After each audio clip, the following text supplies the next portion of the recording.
Balikan po natin si Attorney Israelito Torion. Magandang tanghali po muli, Attorney. Hello. Magandang tanghali po, Ma'am Mm. Cheryl.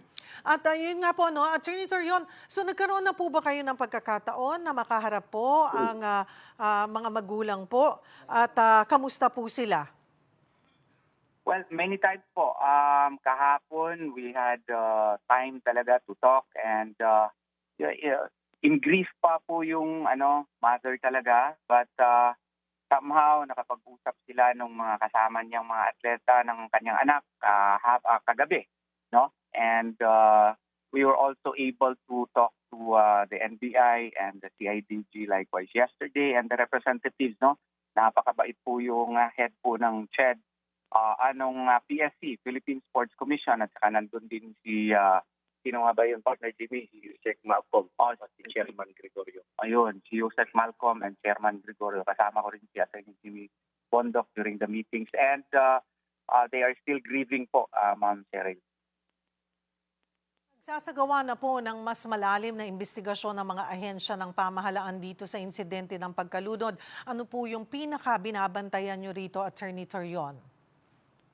Well, ang aming binabantayan is at first, no, yung coach, nagpadala kami ng, wala pong personalan, nagpadala kami ng letter, no, formal letter na to the DOJ, care of the Bureau of Immigration for the issuance of immigration lookout bulletin order. This does not mean that we are presuming already of his liability, criminal or otherwise, no, in this case, but we are just taking precaution na magiging open po yun and fair yung investigation na nandito siya sa Pilipinas. At sana naman mapagbigyan po kami sa DOJ at saka sa Bureau of Immigration na ma-issue po ito kasi ang tingin namin, kailangan talaga siya sa investigation. Nakausap po namin kahapon ng Aurora PNP na sabi po nila na wala pa nga pong sworn statement yung mga teammates po ni Rene at Divine matapos ang insidente. Is this okay? Is this normal?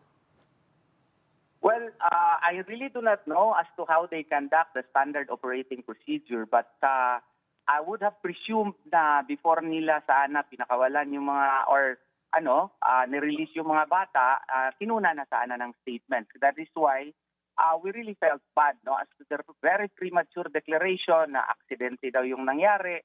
Wala pang honest to goodness na investigation yung what you call this sa ating kapulisan. And we air that, no, in fairness dun sa head ng CIDG, we air that concern to the CIDG, yung chief na pumunta sa amin kahapon, and they promised to us that they will correct it because to their minds also masyadong premature yung declaration ng Aurora Police. Humiling po ng autopsy ang pamilya Baterbonia matapos itong may makita raw na mga pasa at marka po sa katawan ng mga ng bata. May update na ho ba rito, Attorney Torion? Actually, kahapon pa yan request ng aming kliyente, no, and within the day, we will also be writing a letter to Dr. Fortun na baka pwede po kaming matulungan kasi yung integrity at yung renown ni Dr. Fortun in matters like this, no, is so well known. So magre-request kami formally, we will be writing a letter to her para po ma-conduct po yung autopsy.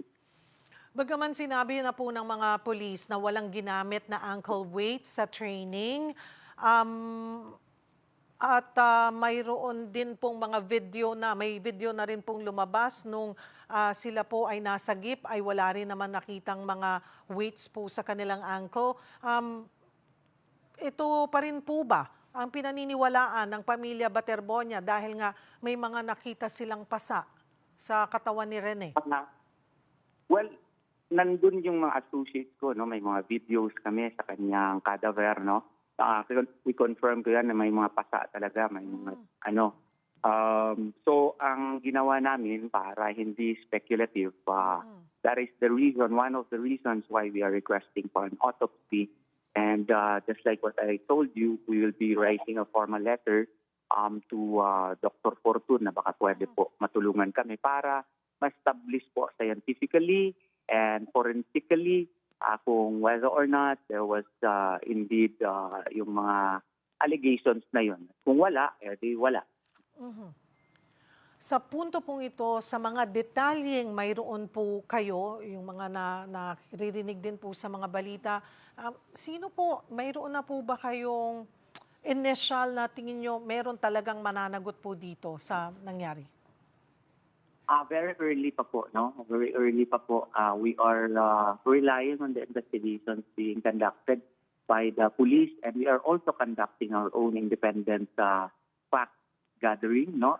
Kami mga abogado, and may mga itatap po kami at tinatap po rin na mga independent po na mga pwede pong mag-gather ng mga facts for us. So, very early pa po na magsabi kung meron bang dapat sisihin dito. Attorney Torion, maiba lang po ako, isingit na rin po namin, kukumustahin na rin po namin si Senator Bato de la Rosa. That matter, I do not have any communication with our client, no? As of the moment, yes po. When was the last time po na nakapag-usap kayo? Yung sa Senado, siguro yung confirmed naman na mga 2:30 siya umalis. Mga 1 hour before that, kami po ang kasama nun. And yun nga lang, sinabi niya sa akin na instead na matulog doon sa opisina, nahihiya daw siya, pinatulog niya ako doon sa isang hotel po na na-reserve ng kanyang staff para sa akin. At after nun, wala na po. Kahit na Wala na po. telepono, hindi nyo na po nakamusta. Hindi na po natin alam kung kamusta po siya. Hindi na po. I communicate through the members of his family almost every hour. Yun po. I'm in constant communication with the members of the family. Oh, okay. At meron naman po silang komunikasyon sa kanilang padre de pamilya. That I do not know, and I would not like to know also. All right. Marami pong salamat sa inyong oras, Attorney Israelito Torion.